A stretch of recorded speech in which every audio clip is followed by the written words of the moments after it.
Welcome back. A new study by the Montreal Economic Institute is painting a bleak picture for Quebec's debt load. If interest rates go up even by a small percentage, it could cost the province hundreds of millions of dollars. We're joined right now by Lenka Martinek of BCA Research, who headed up this research paper on this subject. Let's start by just breaking it down. How bad is Quebec's debt right now? Well, it's bad in the sense that it's more than doubled over the last 10 years. Relative to the other provinces, it's actually one of the highest. It is the highest. So on a comparative level, it's worrisome. Okay, and how is the province managing it right now? And what I mean by that is, how do lower interest rates help the province manage with this debt? So basically what has happened in Quebec is that the province has benefited from a global decline in interest rates that has occurred over the last several years. Quantitative easing programs outside of Canada have helped lower interest rates globally, and the Quebec has benefited that as we've seen rates drop. So that's by able to locking in these lower rates over a long period of time, the government has benefited actually from this global backdrop. The point of the report, though, is that these low rates will not stay around forever. And it's logical to assume, of course, that interest rates will go up, and they will go up in the short to medium term, right?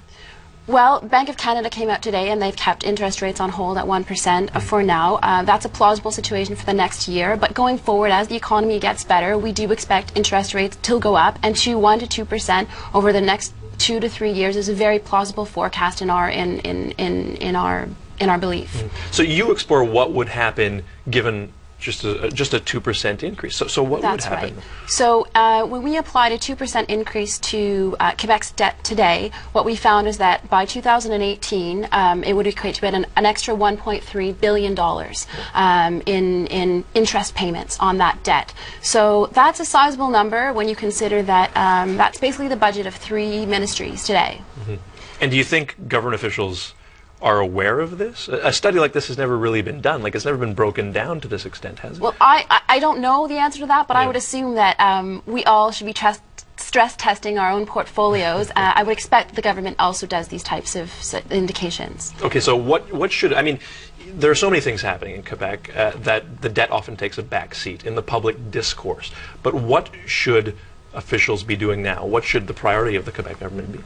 Well, as I mentioned earlier, and in what we found in the study in doing the work, is that we've benefited for something that has really nothing to do with the Quebec situation itself. So when that process goes into reverse, of course, the province will become more vulnerable.